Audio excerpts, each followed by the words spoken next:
That God uses failure to make us gritty people. That's how you can say it. You know, something else I believe God wants to develop inside of you and me is this thing called grit. There's not a lot of grit out there today. What do I mean by grit? I mean like endurance and doggedness and the ability to keep going when things get tough and, perseverance.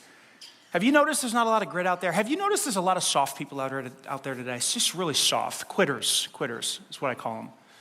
I don't know if it's the political atmosphere of our world today where everybody gets a free ride. I don't know if it's the parenting. The parents don't want their kids to suffer at all, so they protect them at every single corner. I think it's a combination of all that stuff, but there's a lot of soft people out there that lack grit, endurance. And I think that God sees that, and I think he's always seen the importance of grit. And so what does he do? He uses failure to produce this thing called grit in our lives. I remember when our kids were of age to learn to ride a bike, they started off with training wheels, and it was my job to get them to teach them how to ride a bicycle, and I did so for each one. And I remember the process. It was tough. It took days of practice to take off those training wheels and run behind the kid, and you're sweating, and it's the summertime because that's when kids ride their bike, and then you can kind of feel that they're not really balancing out, so you got to keep running with them. But then at some point, you have to, right? Yes? No? Parents? You got to let go. And when I would let go, sure enough, it was like, and then you run over, okay, come on, let's get up. And, there's maybe a tear because there's a scrape on the knee. And, you can go back inside, put a Band-Aid on. All right, let's go back out. We got to do it again. Get back on there. This is a process. Anybody ever do it? I think it's long. It's a commitment. Parenting is tough. But I knew I had to let go. They had to crash, hopefully in the grass, crash in the grass. How do you build grit in a kid? How does God build grit in your life? Appropriate levels of failure. There's no other way. There's no other. If everything always works, if there's no pain, if there's no crashing. We do our kids an injustice by protecting them from failure. Absolute injustice. They have to fail in order to learn to get back up.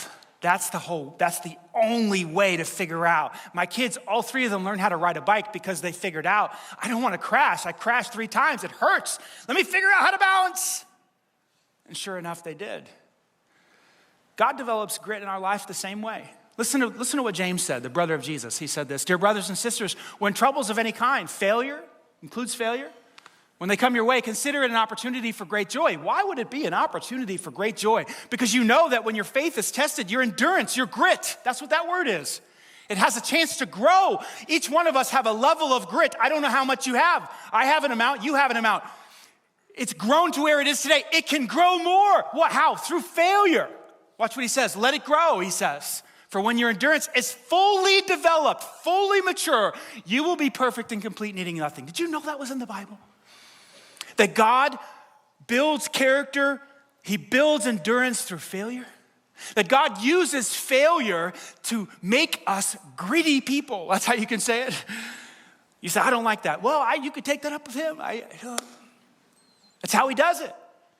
That's why it's an opportunity for great joy, because if you work with the failure, you will learn to get back up and get back up and get back up, and you will become a gritty person. If you become a gritty person today, you will stand out because there's no epidemic of grittiness out there today. Have you noticed? People are soft, man. They're soft. Some of you are soft. I say that out of love. I do. Marriage gets tough. We're going to get a divorce. You don't like the boss. You have a couple of tough days. I want to get a different job. Stop it. Just stop it. I'm so glad when I was a little kid, I was like 13, my mom and dad said, you're getting a paper out, New York Daily News. Anybody understand New York Daily News? They have to deliver that paper every single day, Christmas, Easter, no matter what, rain, snow, sledding, whatever. And so at 13 years old, I had to get up every single morning at 5:30 to deliver the news. My brothers were doing it, so I had no excuse. They were my older brothers, like, oh gosh, I got to do it because they're doing it.